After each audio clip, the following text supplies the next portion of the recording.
The SEC and Big Ten want to make major changes to the college football format that make it very difficult for Utah and other non-SEC and Big Ten brands to compete moving forward. We're breaking it down on today's Locked On Utes.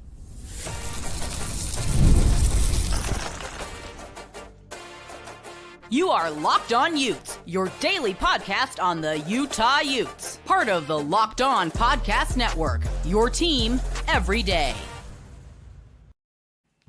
Hello, everyone, and thank you for making Locked On Utes your first listen and view of the day. We are part of the Locked On Podcast Network, available wherever you get your podcasts, as well as on YouTube. If it's your first time joining us, make sure you like and subscribe. Love interact with all of you in the YouTube comments. Really excited to be joined on today's show by Spencer McLaughlin, the host of Locked On College Football. My name is JT Wistrcill, former intern inside the University of Utah Athletic Department. Spencer, diving right into this. The reports from Ross Dellinger that the Big Ten and SEC want to expand the playoff, and they want 4 auto bids for their conferences. I'm going to get right away to what I think of that. I think it would be the worst thing to ever happen to college football, and it's probably going to happen too. So I'm incredibly disgusted by it, and I think it just ruins the competitive spirit and fabric of the sport. If just because you are in that conference, even if you finished 4th, you're automatically in and you don't have to earn it. That doesn't sit right with me at all, and I genuinely believe it's the worst thing that would ever happen in the sport. Well, you know, the counterpoint, I am against it, first of all, just to make that very clear for the Big 12 fans listening to this out there, because, you know, Utah, Big 12, classic Big 12 are out there. But, like, the worst thing ever, boy, it's up there. Like, it would definitely be up there. The counter-argument to, well, you know, they wouldn't have to earn it is, well, they did earn it. Right, in this hypothetical world in which, you know, the 4th place team in the SEC and Big Ten get in, well, they earn it by getting to the 4th place in the Big Ten or SEC, which those two conferences obviously view as being more difficult than getting to 3rd place in the Big 12 or the ACC. And, you know, I think part of this, I always get the sense, maybe it's just because of what the narratives of college football have been over the last couple of decades, JT, but I really get the sense this is kind of a USC, UCLA to the Big Ten sort of situation. I feel like the SEC is USC. They're the ones driving the bus and doing all this, and the Big Ten is UCLA. They're just kind of along for the ride and reaping the benefits, but I don't ever get the sense that, you know, maybe it's because of fans, maybe it's my own biases, I don't know. Like, I don't know. That's just kind of the vibe. It's all the comments that Greg Sankey makes a lot. I think this has less. Yeah, I do think that's a part of it. You know, the SEC coaches whining about their team. You know, Lane Kiffin going on a week-long tweet tirade about, oh, look at how terrible these playoff games are. Oh, this is so odd. Like, I think it's that sort of stuff. You don't see it from the Big Ten. I think for the SEC, it reeks of insecurity in a huge way because they've dominated the sport for a really long time. And now NIL in the portal, not the 12-team playoff. Not the 12-team playoff. I cannot state that in strong enough terms. That is not what has leveled the playing field closer. There is still a gap, no doubt. No doubt. But the SEC doesn't just have its champion getting to the national title game every year. 2 years in a row, they haven't made it. It's not that they will never make it again. They absolutely will. That's common sense. But there has been a shrinking of the gap, and so the SEC, I think, has felt its grip on power football of, hey, it's us against the world. No one can touch us when our teams are, you know, really, really good and winning whoever our conference champion is, just the de facto national champion. That doesn't exist anymore. And so this, I think, is a snap reaction to, hey, you left our 9-3 teams out of the playoff, and hey, we're kind of having a problem getting to the national championship game.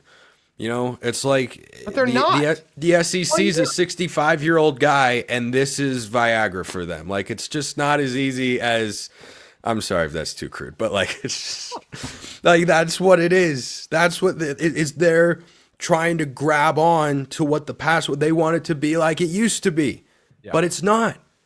But I understand where their heads are at, and money is, of course, driving a huge part of the bus. But anyway, I'll end my rant for now and let you actually ask me a question. First of all, your Viagra joke, you've been spending too much time with the Big 12 squad. I agree. I blame the Big 12 squad. Yeah. And second, like we say a problem, it's only 2 years. Like we're so reactionary with college football sometimes. I feel like it's the same. Like so often there's the fire everyone media where as soon as a coach struggles, it's like, oh, the solution is to fire him. And Ohio State fans said Ryan Day, they wanted him gone, went on to win the national championship. So I just think we just get so reactionary. I think that's the problem too. And yeah. Okay. But here's the thing. When you have those fundamental changes in the early evidence to the SEC is, hey, this is causing our power to weaken, you don't want to let that snowball. You're not going to sit and wait for it to play out to see, well, maybe not. Maybe it didn't. No, once you get a sense that that Iron Throne has lost a little bit of its stability, you do whatever it takes to chisel that thing back to the proper level of strength and support that it used to have. And that's fair. They've lost a little bit. I don't think it's a problem, but you're right. In their eyes, they do because they want to be the top dog. And I think, Spencer, why I get so frustrated about this, and I know first of all, if they just, when they expand to 16 anyways, more times than not, the top 4 Big Ten and SEC teams are going to be in there anyways. But just on the off chance that there is 1 year where there's only 3 good SEC teams and the conference beats up on each other, I just don't want that 4th team to get in just because. I don't want... Like, I just saw already how the narrative was spun against the SMUs in the world, like how hard it was for them, even though they lost a heartbreaker to Clemson, like to still get in. And we're just trying to more and more separate when I know that they want us to think like, hey, this gap is massive. And yes, those teams are good, but SMU got blown out just like Tennessee did on the road. So that's where I just get. It's amazing how often we forget that, isn't it? Yeah, I just really struggle. Brush, like Kirk Herbstreit, just brush it off.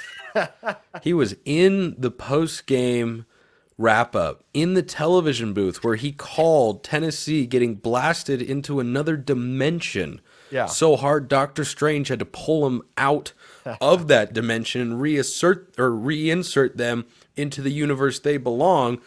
And he was sitting there talking about Indiana getting blown out and saying, well, they just focused on wins. I'm like, what?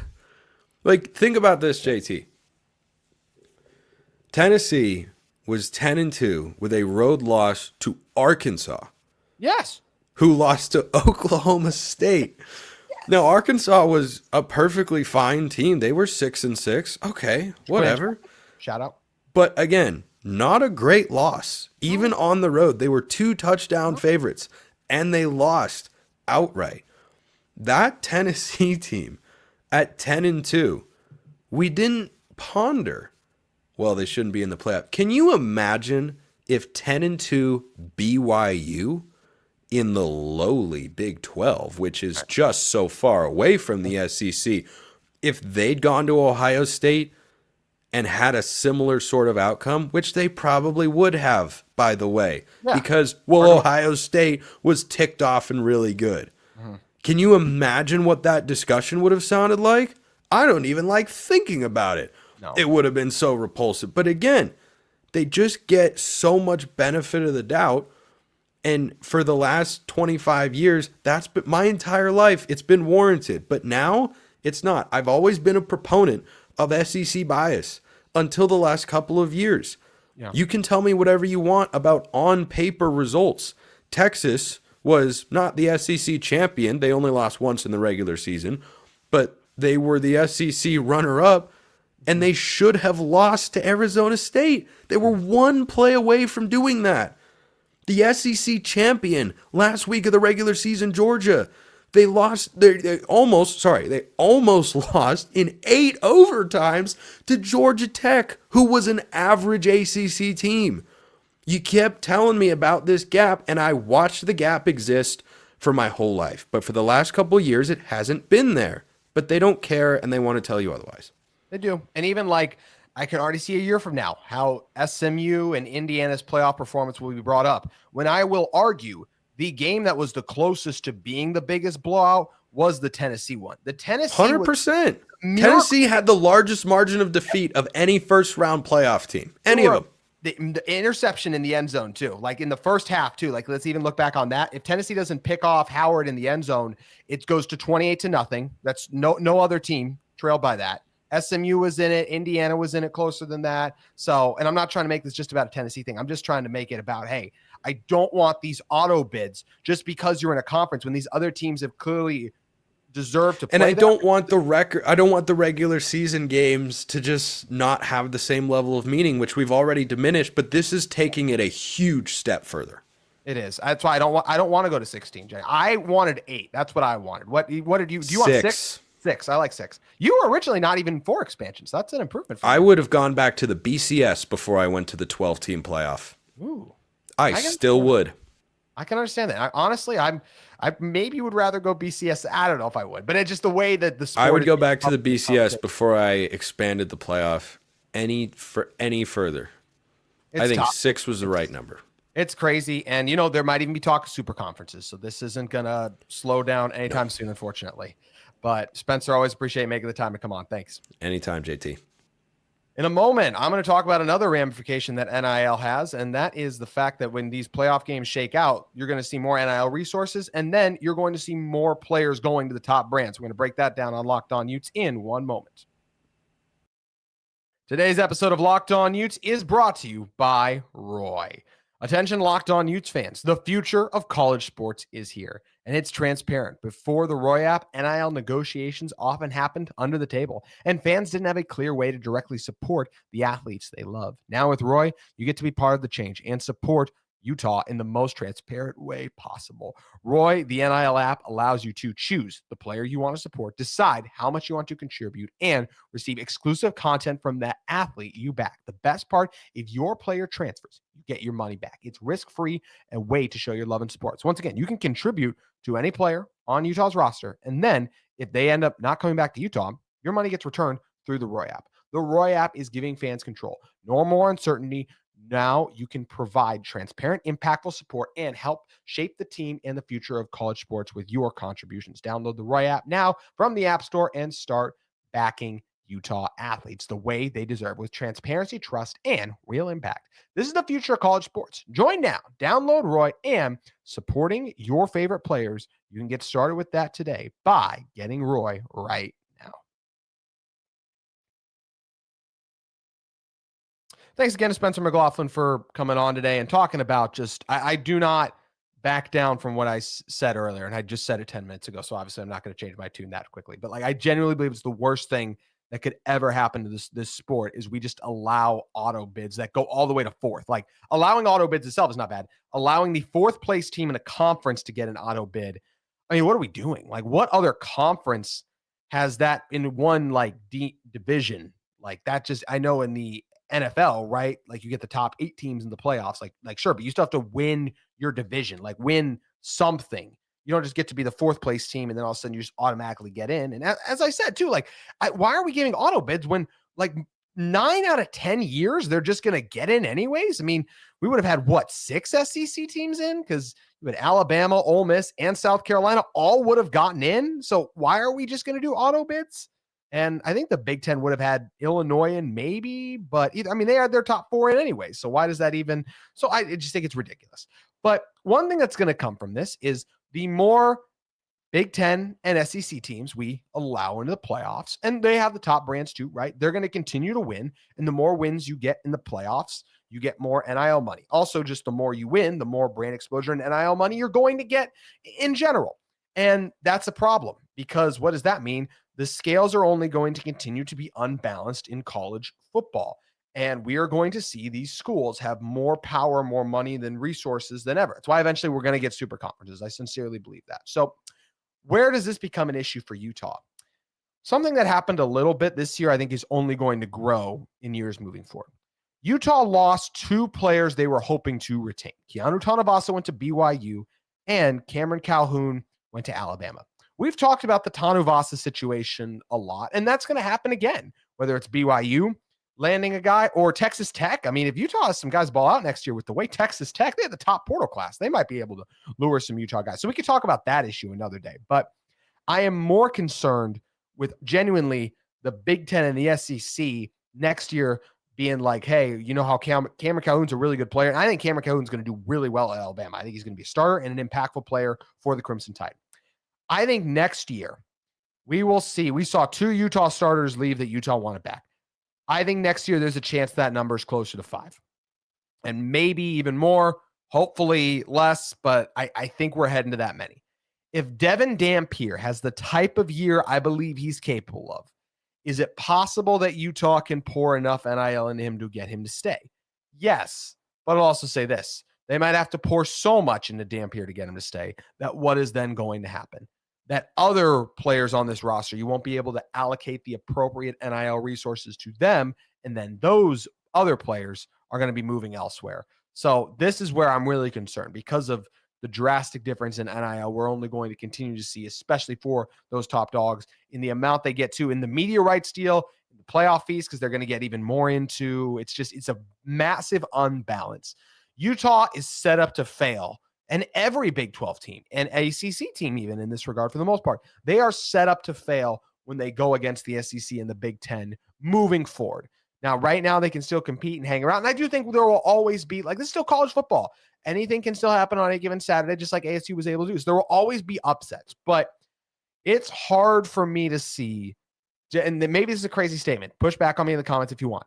10 years from now, I don't know if we're going to see ACC and Big 12 teams ever win the national championship, because by then how drastically different the NIL resources will be. And who knows, maybe 10 years from now, the Big 12 and the ACC have been swallowed up by those super conferences too.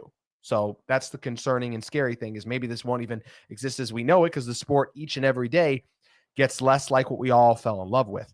We all fell in love with football because you have the opportunity to go out there and prove you can be counted out, whatever. Like, you can go prove it on the field.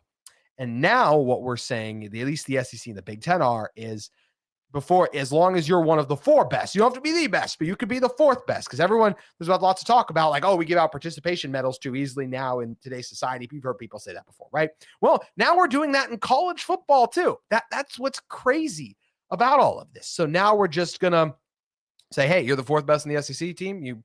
And I don't care what happened. You might have 4 losses. There's going to be a year where I believe the fourth best SEC team will have 4 losses, and they get in just because they're SEC. And Big Ten, same thing. And that is terrible for the sport. And they're going to get in, and they'll get the NIL resources, and they're going to try to retool the next year. And then what's going to happen? They're going to pry Utah players away from Utah. And that's where it's just going to be frustrating, of like, we don't even have a chance to offer the same amount of NIL, because year after year, it's only going to add up. And I know Utah gets the $20 million, the new thing that's passed where the schools can now contribute to the funds. It's still going to be a massive difference when you look at the collectives and the other resources that those schools can pull from, especially the playoff money. It's just only going to be a bigger gap. I hope I'm wrong, but when I just look at the numbers, that's the result I eventually see with. So let's play it out. Let's say Utah does what I'm hoping they do this year and win the Big 12. I think it's likely Devin Dampier's gone.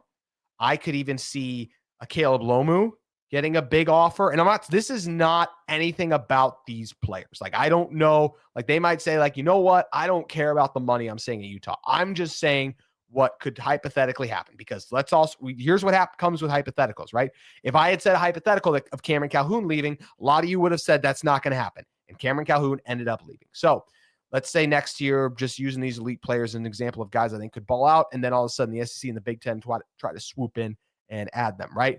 Smith Snowden, Caleb Lomu, Devin Dampier, Wayshawn Parker, and maybe even Logan Fano. Maybe not Logan Fano, because I know him and his brother have really stayed loyal to Utah so far too. But like, that's just the examples I'm pulling at anyways. Teo Johnson's another one, right? Like, these really good players that maybe want to come back and stay at Utah for another year, but then it's like, wow, I'm going to get double to go to an SEC or Big Ten school, because they have that strong of resources that they can offer me double to what I currently have. That is a huge concern I have moving forward. We saw it happen to 2 Utah players, one of them Big 12 bound, one of them SEC bound. I only think that number is going to grow. I hope it's 1 or less each year, but I don't think this is something that's going to go away. You're going to see more and more Big 12 teams and ACC teams lose some of their top guys. Yes, the Miamis of the world can still land the top players in NIL, but Miami's a whole different standard because of the collectives that they have in place and the brand that they are. Utah's not that brand. They're not going to be able to outbid SEC and Big Ten teams for the top guys they want. The Big Ten and SEC, as they continue to get those resources and they build year over year, they're going to be able to outbid Utah. And that's a major concern I have for the future of college football. But hopefully Utah's still able to keep their top guys. but I'm definitely concerned. And this is where what made Utah successful in the Pac-12, where yes, USC and Oregon had better resources, better facilities, but Utah had a great culture in place. They recruited better and they developed better. That's what Utah's going to have to do. And it might be more development year over year because you might lose some of those impact guys earlier than you had in years past because the transfer portal was nowhere near what it is, the behemoth it has become now. So something interesting to keep an eye on as we move forward is the NIL and how it impacts the Big Ten and SEC being able to lure Utah players, another Big 12 players away. So now, final segment of this show, I want to do something a little fun. A lot of doom and gloom in some ways, because I just think the future of college football is not heading in a good direction right now. Had Brian Brown on a few weeks ago. We decided to say, hey, who would play Kyle Whittingham in a movie? Drop your guys' picks in the comments below, and hope you enjoy me and Brian talking about who would play Coach Whitt in a movie. Brian Brown, kind enough to stop by with me to talk about one of the hardest hitting topics I've ever covered on this show. Brian, I want to talk about who would play Kyle Whittingham in a movie. I want to give all the credit to CT, ESPN, who used Gronk AI to cast current Big 12 coaches with actors. Make sure you guys head over to his account. Look at the full list. It's fantastic. And the list that CT, ESPN, or what the Gronk AI came up with in the post he said was Hugh Jackman as Kyle Whittingham, which honestly, I really like. I think he's got the range. I think you could have Hugh because he's a little younger, play Whitt at different stages of his life. I'll say a little younger, not crazy younger. I think it's like 10-ish years somewhere in there too. So I think Hugh would be a great one with a little bit of makeup. I think he's got the jawline and everything, Brian. So I do like AI's casting here. I think AI's trying to write scripts now, but I do think this is good casting. I thought it was interesting that in the AI picture, they even cast Hugh Jackman with the red headset. And Utah kind of adapted to that look last season. Again, shout out CTESPN_Utah. I don't know what that is, but you know what? I'm sure there were lots of people who were like, what the heck is it Locked On when I first started out with this thing? So good luck to them. An interesting idea. If you had to compare Whitt to everybody else, would you say that it was the most spot on, least spot on, or somewhere in the middle? No, it's not the best one. What do you think the best one is? Like just from a pure humor standpoint, it's hard to beat Kevin James as Kenny Dillingham. So, I mean, AI did a good job, Brian, but I think we can do a good job of this too. So what we did is we got a couple of actors on here who we think would be a great pick to play Kyle Whittingham in his own biopic, his own movie, whatever it would be.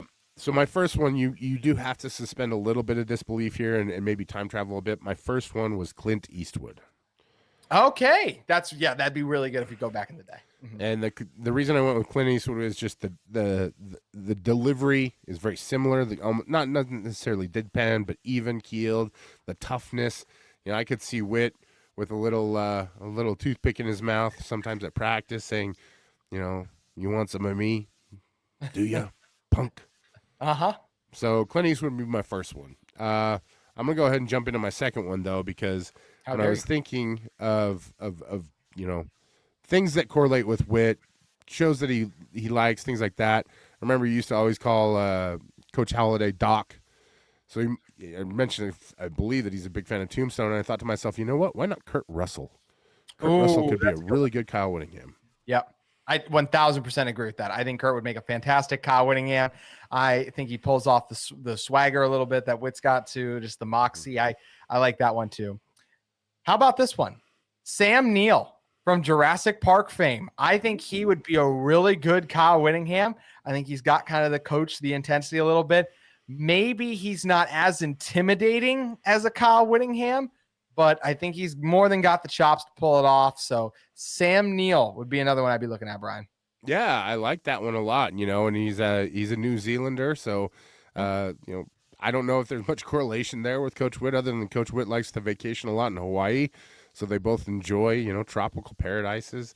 I do think that Sam Neill, although he's well known for Jurassic Park, he has had some really gritty roles along the way. Hunt for the Wilder People makes me think that he could do the gritty side of Kyle Whittingham. No problem. So interesting. I like it. I think there's some. I'm looking at a picture of him with a beard here. I think there's some similarity with the flowing hair too. So not a bad choice at all. I like that one a lot. Do you want to knock out your final one? You know what? I got just the rest of the honorable mentions. Jeff Bridges, I think would be really good too. I know we know him as a dude, but he's pulled off some good work. Listen to him chew out scientists for not being able to build it in a cave like Tony Stark could, and you could see him chewing out some players. It requires some hair prosthetics and things like that. But Ed Harris is another one. I think he's just got the intensity of a Kyle Whittingham. And look, I think it can work, but I just want to see. I want to see Liam Neeson give a post-game rant as like Kyle Whittingham. I think that would just be fantastic. Just the intimidation he could strike in. Are there any other coaches in the Big 12 that you think one of those actors might be a better fit as? Off the top of my head, not right now. Was there one that jumped in your mind for the actors I portrayed? Ed Harris and Joey Maguire kind of seem like they might be thick thieves. So Ed Harris, he's played some Western guys, so I could see him being a football coach. Joey Maguire out there in Lubbock, maybe a little Westworld crossover. I've got one more name for you. Let's hear it. And I think this is the one. It's Kyle Chandler, Coach Eric Taylor. He's so young. Kyle Whittingham was young at one point in time too. I was trying to do a correct. Was he ever young? He's always had the great beard to me. That's the thing that's crazy about Kyle Whittingham is in 1994 he actually had a mustache when he started at the University of Utah. He still had the most incredible calves and the largest hands that I'd ever seen. But no, I think there's a lot of correlations in the two characters. Eric Taylor, it's always about the players. Same with Kyle Whittingham, right? Yep. Kyle Whittingham had to make a change and go get a quarterback in Devin Dampier, just like Eric Taylor had to go get Vince and Permian West, or not Permian, whatever it is. I forget. Dylan West. I don't got you the movie references. I'm sorry. Friday Night Lights. This is the TV show. That's true. Again, this is one of those rare. I have seen Friday Night Lights. Actually, well, that's not true. I have not seen Friday Night Lights. Actually, I may be outing myself. I think you've never been more disappointed in me than when I said that. No, I'm trying to remember what the mascot for the West Dillon Panthers are. But so, West Dillon was the school that Eric Taylor had to leave the Dillon Panthers for. Again, Michael B. Jordan, that was his first real starring role, was as Vince the quarterback. So there's some correlations there. But Coach Taylor, tough-nosed, doesn't take any garbage. Keeps everybody in line. Has a great wife. Same with Kyle Whittingham, right? True. It would be we've seen him play a great coach, so that part I absolutely agree with you there. I think we gave a lot of good choices. I'm going to go back on something even I said. I think Hugh Jackman might actually still be the one I would roll. Looks-wise, it's a tough one to beat. Yeah, it's a tough one to beat. Just he could play him at different ages throughout his career. So I would roll with Kyle. I would roll with Hugh. Final verdict. What about you? Were you rolling with one of yours, or are you going with Hugh? I really liked Kurt Russell. That's true. My bad. That's right. I still might go Hugh narrowly, but Kurt Russell's right there too. I think, again, especially when you look at the picture of Hugh Jackman wearing the headset, it's really hard to hate that one. But for some reason, I just can't get him calling every player bub while a cigar hangs out of his mouth, out of my head, like in the middle of that movie. So I don't know. But no, I think Jackman was a good one. I really liked Sam Neill. I think is interesting too. That's one that's a very good, solid outside the box. I'm a little surprised that we didn't have any crossovers though. We did not. Both movie guys, but no crossovers here. But someday we can hope Kyle Whittingham gets a movie made about him. Is it likely? No. But will I be one of the first? Will me and Brian be there front row if it ever happens? Maybe not front row because middle row's best to watch the movie from. Back, go a couple rows back. But I'm a back row kind of guy. Yeah, I'm back row. We'd be seated. We would be seated with popcorn there, watching the immaculate Whittingham movie. We'll have to think about a title another day. Yeah, I would call it the Cougar Slayer, but he's lost 3 in a row now. So, or 2 in a row. Is it just 2? It's just 2. Just two. Yeah. Those 2 very painful losses, though. I think the real question for me would be who would play us in the movie, because obviously there would be a segment where we'd be talking about Kyle. So obviously, I'd be played by Kevin James.